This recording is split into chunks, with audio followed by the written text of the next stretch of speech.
Charting Toward Intimacy covers mature topics. Listener discretion is advised. Charting Toward Intimacy covers mature topics. Listener discretion is advised. Welcome to Charting Toward Intimacy, where we're expanding the conversation around Catholic sexuality. I'm Ellen. And I'm Kathleen. Welcome to the show. All right, welcome to another episode of Charting Toward Intimacy. We don't have Kathleen with us. We have Agata. I'm so excited to have Agata on the episode today. Kathleen is taking a much needed break for a couple of episodes, so you'll have some guests in here popping in the next couple of episodes. All right. So before we jump in to the episode and introduce Agata, I'm going to answer a listener question. We answer a listener question at the beginning of every episode. We have an open question box. You're welcome to submit questions at any time. There's a link to that in the show notes, or you can reach out on Instagram and ask questions. At the end of the month, I take all of the questions that were submitted because I always get more than I can do in the 4 episodes in a month. I take all of those questions. I record a really in-depth Q&A video, and that's available in the Charting Toward Intimacy exclusive community. So if you want access to that video, there's a link in the show notes to join the Charting Toward Intimacy exclusive community for only $5 a month.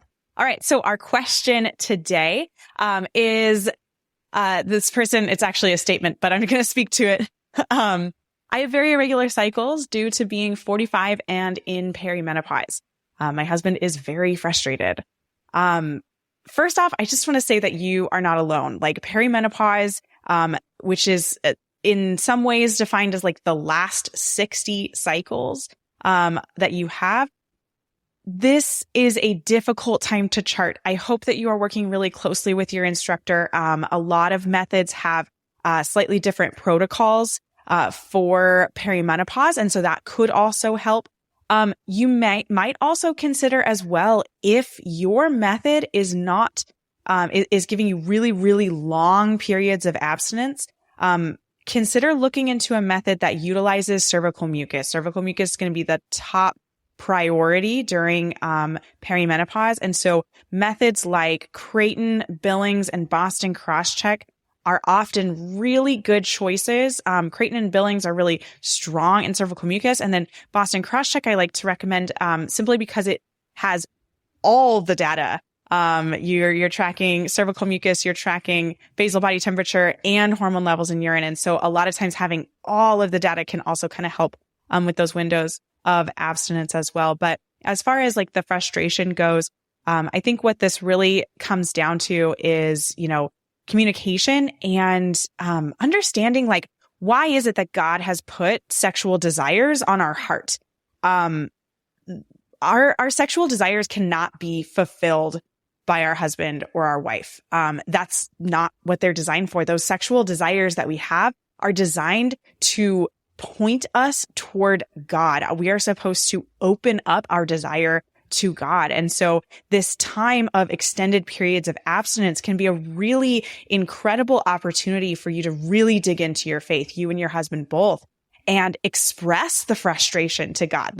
There's nothing wrong with saying, God, this is so hard. Why are you doing this to me? There's nothing wrong with that. Because if you're honestly asking that question, God's going to answer it for you. He's going to give you the grace to get through it. So, I think a lot of times people get kind of frustrated when they're like, oh, the answer is just pray it away. But truly, the answer is to pray.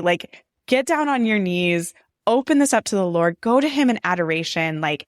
This is that time to really dig into, why do I have these desires? What are these desires telling me? And how can I sanctify these desires and allow these desires to help me grow in holiness?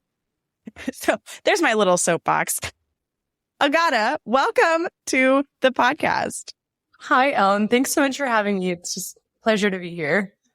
Agata is one of our NFP Basics coaches. If you don't know what NFP Basics is, there's a podcast episode about it several months ago, but it's a marriage prep program that I run to introduce couples to NFP Basics. So that's where Agata harkens from. Do you want to introduce yourself? Tell us a little bit about yourself. Absolutely. Well, my name is Agata Yurids. I currently live in Texas. Just recently moved there. It's still very hot here as always. So if you think it's hot, it definitely is. I'm just about an hour away from Austin. Yeah, I am married to my wonderful husband. We are approaching almost 1 year of marriage in just 2 weeks.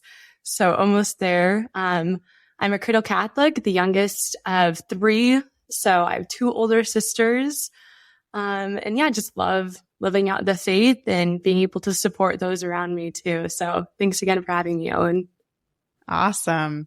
So today we are talking about, we're going to be doing some NFP myth busting, stuff that just is, like struggle, different questions that people have, different like struggles that people have, or like reasons why they don't want to, try NFP. That's what we're going to be talking about.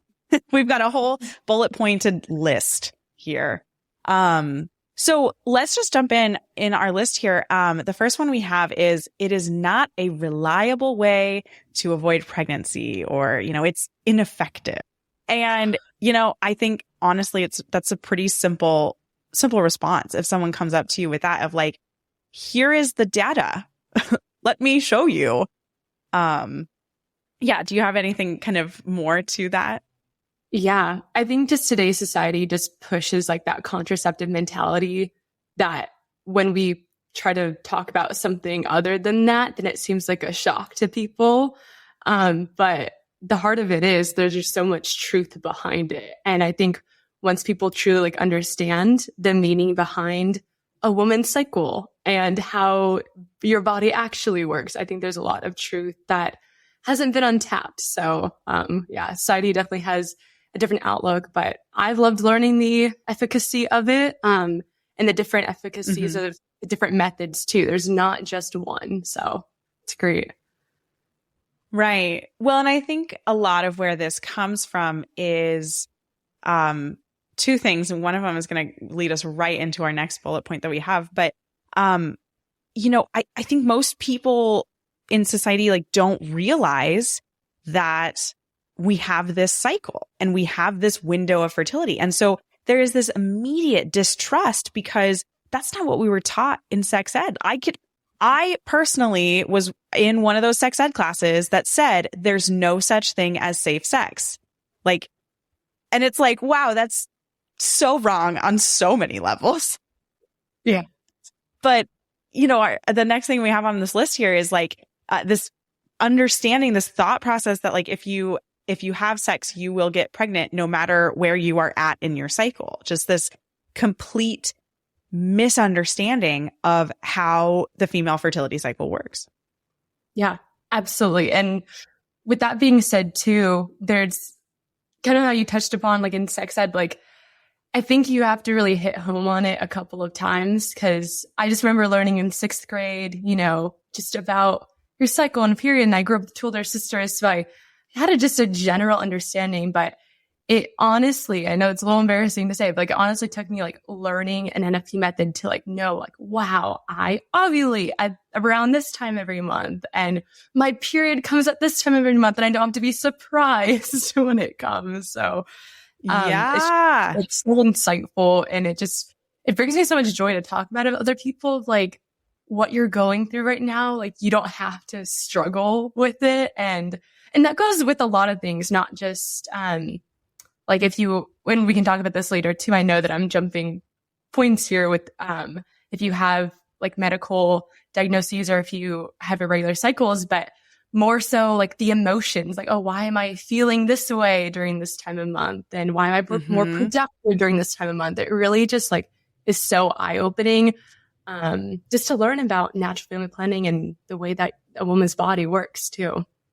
Oh my gosh. I could go on and on about just how much, and I know that there's like other episodes too, where I do kind of go on and on about just the recognition of like where I'm at in my cycle has helped me be able to just like manage my life so much better.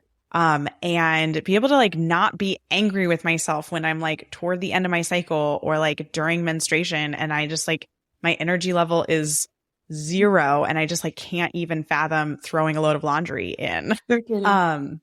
So, let's see. Another one we have on here is, and this kind of again goes along with the same, like, we don't know how the cycle works. Like, people are like, oh my gosh, well, you can ovulate multiple times in the cycle. And, how could you ever avoid pregnancy? Cause like ovulation will just like come up again.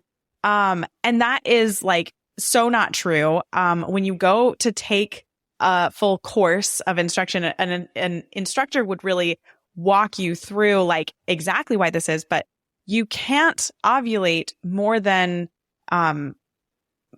once outside of a certain 24-hour window. Like once the first ovulation has happened, 24 hours later, it is impossible for ovulation to occur again. There are rare occurrences where 2 ovulations do happen, but they happen within that same 24-hour window period. That's when you see fraternal twins. That is like a case of 2 ovulations happening in the same cycle, but those ovulations happened within that same window of time. And that's relatively rare. That's not something that like regularly happens to all women. I mean, if it was, we'd have a lot more fraternal twins in the world.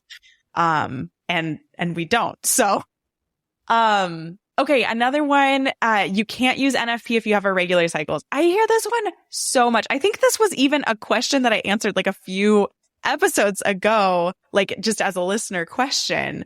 NFP does work with irregular cycles. And here's why. With the modern methods of fertility awareness, the ones that we promote on this podcast, so we're talking Creighton, Billings, Boston Crosscheck, FEM, Symptothermal. I'm missing one. Oh, Marquette. What they're doing is they are tracking in real time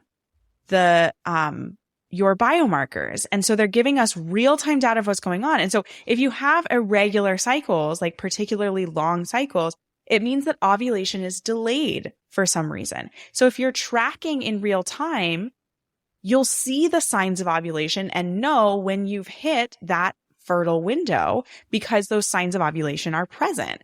Now, sometimes with irregular cycles, like in the learning period, you might have longer periods of abstinence because you're getting to know your cycle. You're getting to know what those signs of fertility look like for you. A lot of times if you have irregular cycles, I recommend like a mucus only method because they have the most flexibility with that fertile window, because they're really going in depth with the mucus sign. I don't mean flexibility in that like, I don't know how to explain what I meant by flexibility. I just feel like those are probably going to be your better bet if you have really irregular cycles. Because ones that rely on, like data from previous cycles are going to be a little bit harder for you, in the learning phase. That's just, if you have more questions about that, just reach out to me. Oh my gosh. Okay. And the next one we have is your doctor will support you 100% of the way. That's not going to happen. I'm sorry. Unless you have like a NAPRO doctor or like a really awesome like Catholic NFP doctor, like, which I wish. It's sometimes like scary going in and like saying like, oh, I use natural family planning, and you're sometimes like afraid of the reaction, but like, don't be afraid, share with your doctor. Thankfully where I am, I feel like the doctors seem to be more understanding. So I think just like being able to share that, it has been really helpful. But doctors sometimes have another way of, prescribing something that doesn't fit with just how we live out our lives. And so being able to really stand up for that, is something that, I'm still like bracing for, but I think trying to embrace it rather than bracing for it, like being prepared, being strong is helpful. Yes. Yeah, definitely. All right. Now we're gonna, those were sort of our myths as far as like the science of fertility, goes. Now we're going to start kind of moving into a little bit more of the, personal, myths, the interpersonal, I guess, interpersonal myths. Okay, this one is awesome. And actually, this first one that we have, and actually we have a whole podcast episode about this coming out. So just hold tight. It will always work exactly how you want it to work. You know where this comes from, Agata, is like our contraceptive culture is very black and white about like pregnancy avoidance. Yeah. You're either trying to get pregnant or you're not. Mm-hmm. But like, what if you're neither of those? What if you're just trying to unite with your husband and like maybe you get pregnant or maybe you don't?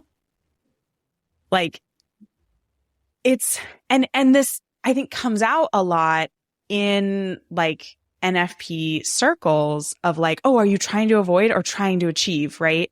And thankfully, I think we're seeing a lot more conversation around the fact that like, this isn't black and white. Like this is there's kind of a spectrum, right? But part of the difficulty is like instructors are always going to teach you like the rules for avoiding pregnancy, right? And so then it feels very like, oh my gosh, I have to follow the rules, like if we're avoiding pregnancy. And it's like, well, no, actually, those are for avoiding pregnancy. They're not rules for your marriage. Like you're allowed to have sex whenever you want. You're married. So true. So true. Yeah.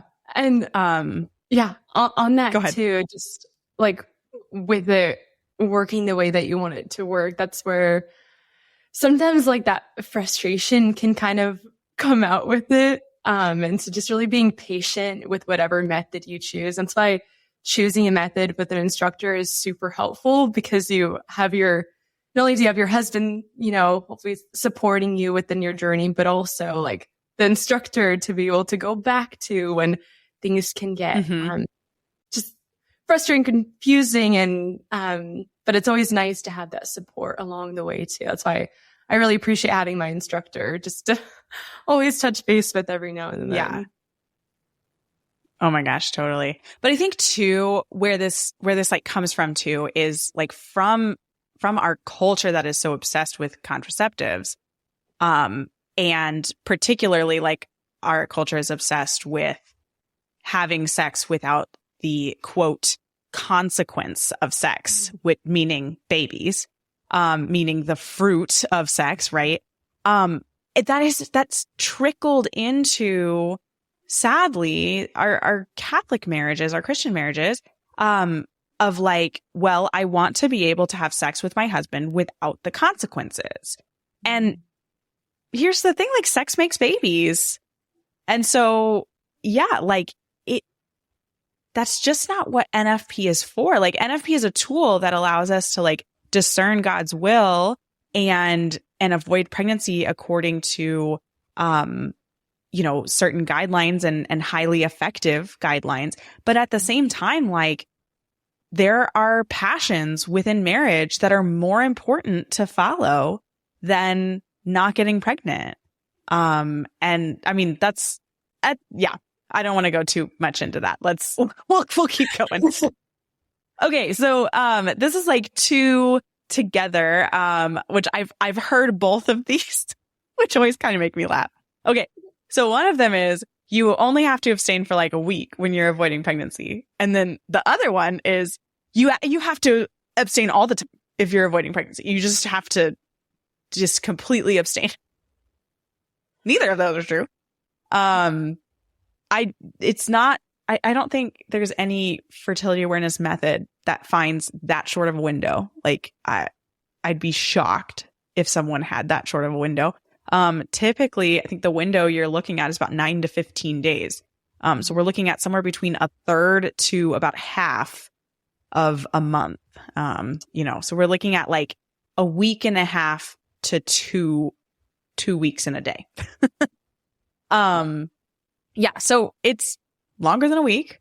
But it's also not all the time. Like you know, there's still that other half roughly of the cycle, maybe 2/3 of the cycle, or or if you have a particularly long cycle, it might even be more or less than that, kind of depending on how accurately you're tracking. But I think I see this a lot of like couples who are like, oh my gosh, we only ever have like 3 days available. And I'm like, all right, if that's true, you need to be seeing a doctor about your hormones, because if you only have 3 days that are available, like you do not have a long enough luteal phase. And like, that's really unhealthy. Yeah. I mean, but that's kind of its own topic. What, do you have anything to say on these? Yeah, I think, I just remember being in college at my Neiman Center, and just like hearing, a video from a speaker. I was attending like an NFP talk. It was a great talk. But I remember I was like under the impression that, you only have to abstain for X amount of time. And the way that the presenter presented it seems like a very like pretty picture. And it was really this is like going to be easy.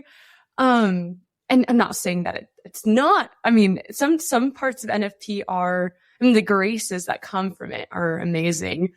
Is it always easy? Not all the time. And do you have to abstain for a week? I mean, like you mentioned, Ellen, every cycle is different. And like every person is different too. So while I tend to ovulate, around the same time every month, give or take a few days, my cycle can completely change next month if I'm traveling or if I'm sick or if I have a big stressor. So that will obviously change that window, whether I'm trying to avoid or trying to conceive, whatever, your situation is.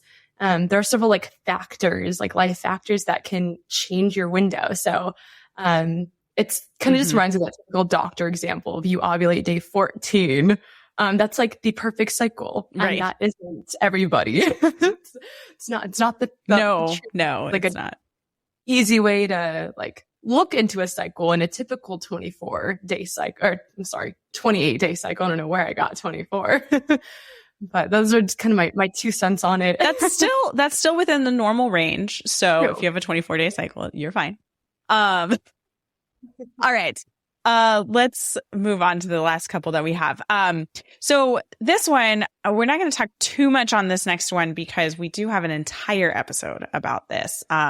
So this one, there's no way that fertility awareness can be used selfishly.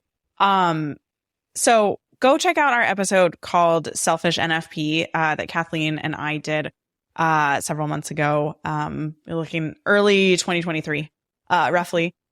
But here's the thing, like fertility awareness is a tool.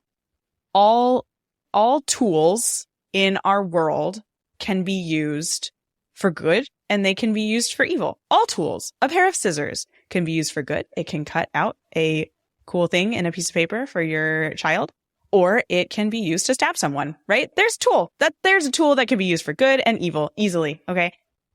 Fertility awareness is a tool. What we talk about when we talk about natural family planning is we talk about fertility awareness plus real prayer and discernment. Not just, oh yeah, I did. I prayed about it. I thought about it one time last month.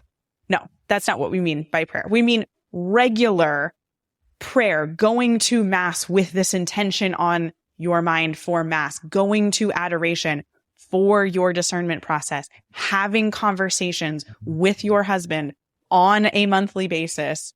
I'm getting back onto a soapbox here. If you really are praying and discerning, it's pretty much impossible to use a tool for evil. Meaning good and evil, meaning like the moral principle that there are good acts and there are evil acts. Like, I'm not saying like you are an evil person. It's just, that's just morally what they're called.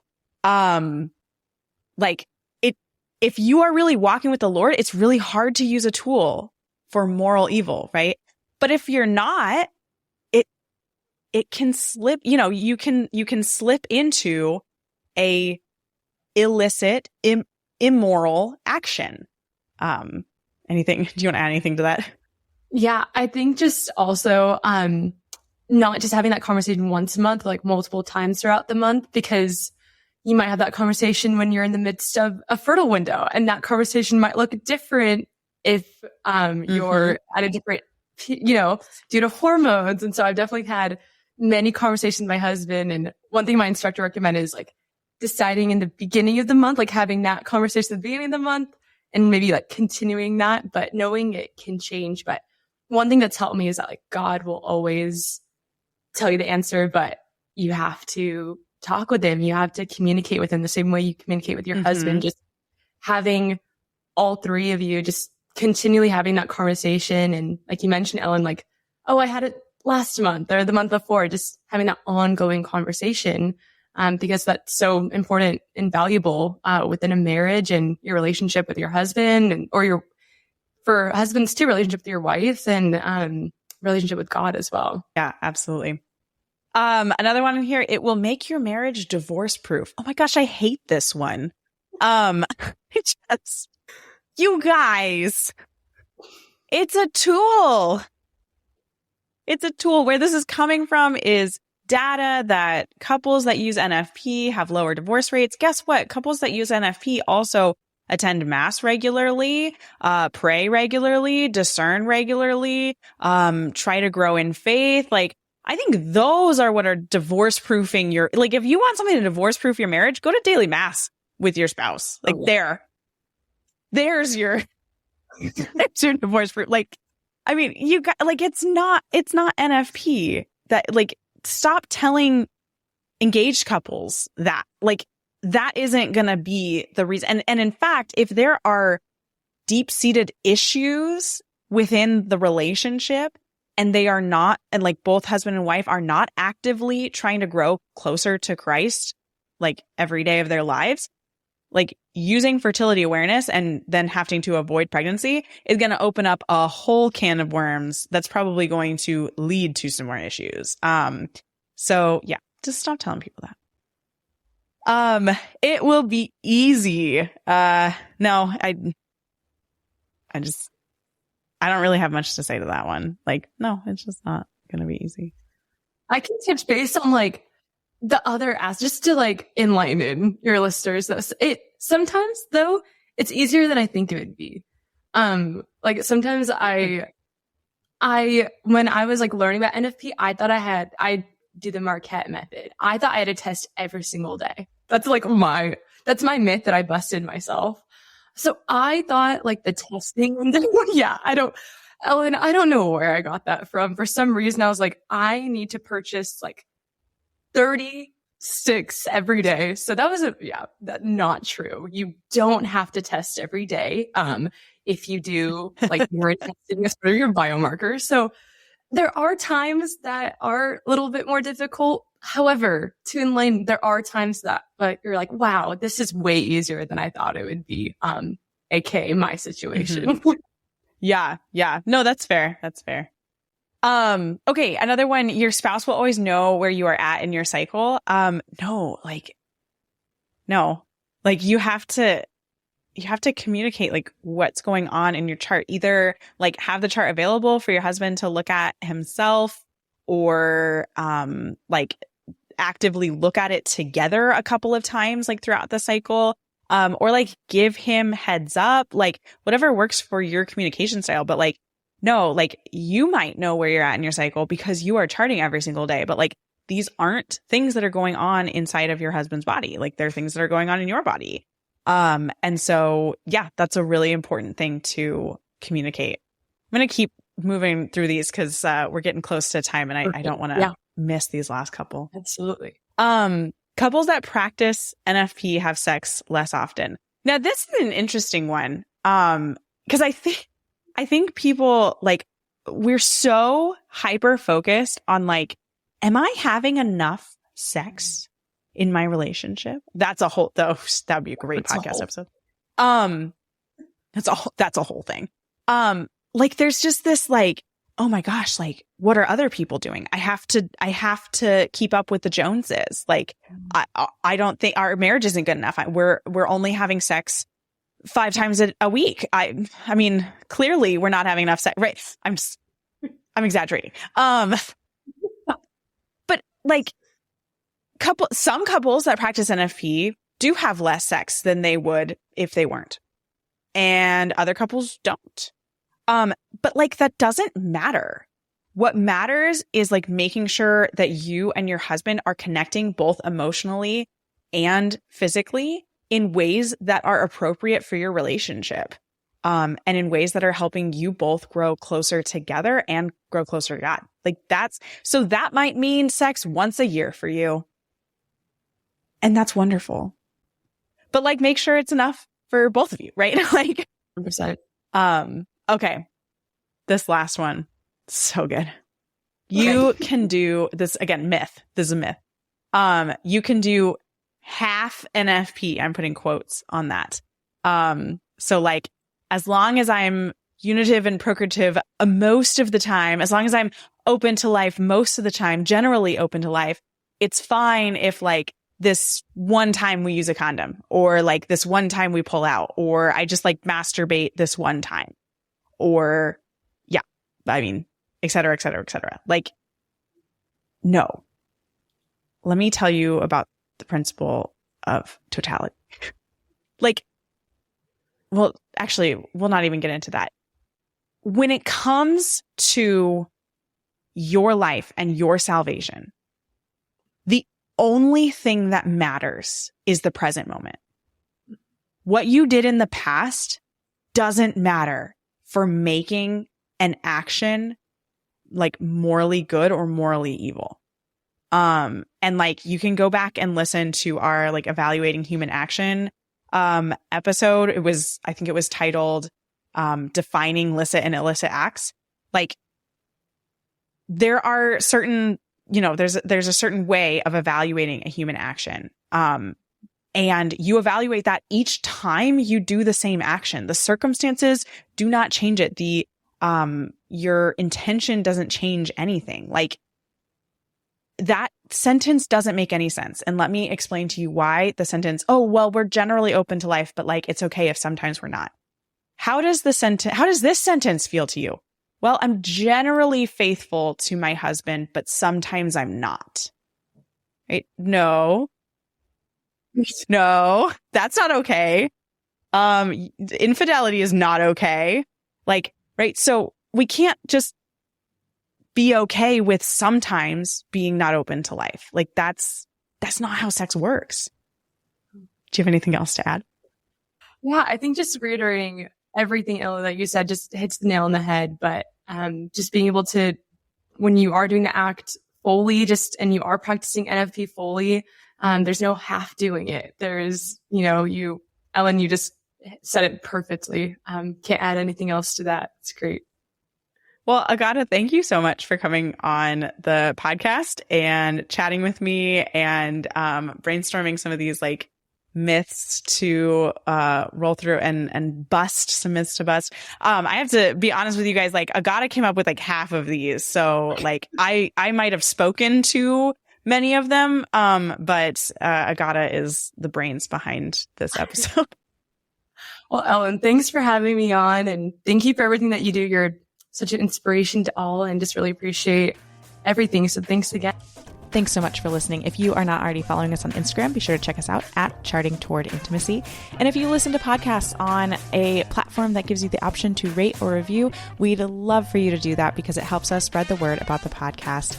If you ever have questions, comments, or episode topic ideas, please reach out to us. We love to hear from you. You can reach out on Instagram or send us an email. Our email is in the show notes. Until next time.